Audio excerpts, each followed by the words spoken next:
What's good, YouTube? I want to talk about something that has been coming up in my calls lately. But before I start, this video is sponsored by Aura. Are you worried about your personal information falling into the wrong hands? You should be. In 2022, it happened to over 40 million people. Stay protected with Aura. They are #1 in identity theft and financial fraud protection. In today's digital age, hackers are more cunning than ever. Aura's advanced technology and expert team are here to defend you. With Aura, you'll get real-time alerts ensuring you'll always know when suspicious activity occurs and what to do about it. Want to know if your personal information has already been stolen? Sign up right now to see if you've been compromised. And if the worst happens, their 24/7 support team is just a call away, ready to help you resolve any issues quickly and efficiently. And if that's not enough, don't forget that Aura backs up their promises with $1 million worth of identity theft protection insurance. Sign up for Aura's 2-week trial today and experience peace of mind like never before. Visit aura.com/KevHick today. Now on to this topic. Before you start this video, please hit unsubscribe and resubscribe so YouTube knows that you're still interested in my content. Also hit the notification bell. With that said, moving right into this, I talk to a lot of people who are in relationships where they themselves have insecurities. They know that their partner is into this or that, or likes this type of woman or man, or that type of woman or man. And usually, they develop some insecurities. And specifically with some of my, women clients, a lot of them do a lot of comparing, right? Women in general compare themselves to the next woman a lot more than men care to do, especially as it pertains to any threats to their relationships or any threats to their self-esteem from conversations they might have had with a partner or something like that. So I often find myself, when I'm speaking to clients, trying to give them a new perspective on what's going on in their relationships, especially when it comes to complaints that their men are making or critiques that their men might give, healthy critiques or arguments or conflicts that might come up where a man might share how he feels about something, and then they are hurt by those feelings. They are hurt by the perspective that he shares. So I just want to remind everyone on large scale, like I do with my one-on-one clients often, that if you're in a relationship with someone and they've made a complaint, whether they don't like your attitude or they don't like your weight or they don't like this or that, or they want you to get in shape, or they want you to take better care of yourself, they want you to work harder, whatever it is. Most of the time, if a person already has insecurities, the assumption then becomes, okay, so they want better, right? But the subconscious mind, right, especially the insecurity, says they want better than me, right? So it takes the message away from the person and it replaces the message with something a little bit more sinister. And so just reminding you guys, like I remind everyone I'm on calls with and all of my clients, your partner, and if you're in a loving relationship, a long-term relationship, and people are bringing up concerns, always remind yourself and always try to make this a part of your internal conversation and dialogue. They don't want the best, right? Because I can't be the best. All right. A few people can, right? No one's perfect.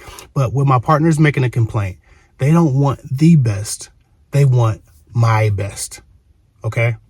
Make that your internal conversation, right? And even if you have to check it against what's being said, are they asking for the best? Or are they asking for my best? Because a lot of times people who have trouble, and many of us many times have trouble taking criticism, accepting a critique, whether or not it's valid, we will invalidate it. It sucks to be critiqued when we're not ready for it, especially if it pokes at one of our insecurities.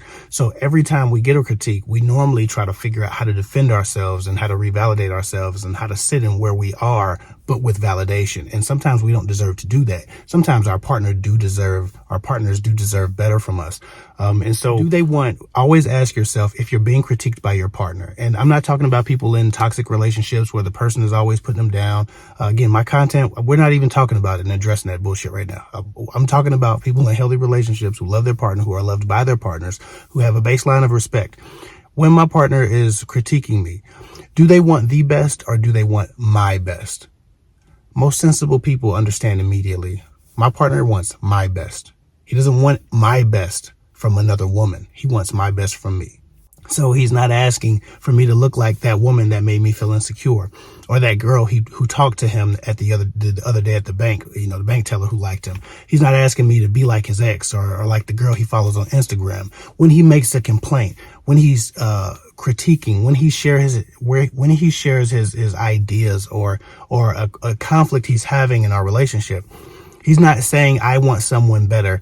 I want someone better than you. He's not saying other women, my exes, whomever else you might have in your mind are better and that you need to be more like them, right? Which is where the mind generally goes when we're kind of afflicted with some insecurity.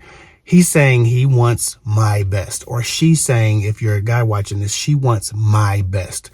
They know I'm capable of better. They want to be able to expect better, but they don't want to lose hope in me becoming better. Basically, just think about it like this. Your partner has chosen you. They want to keep choosing you.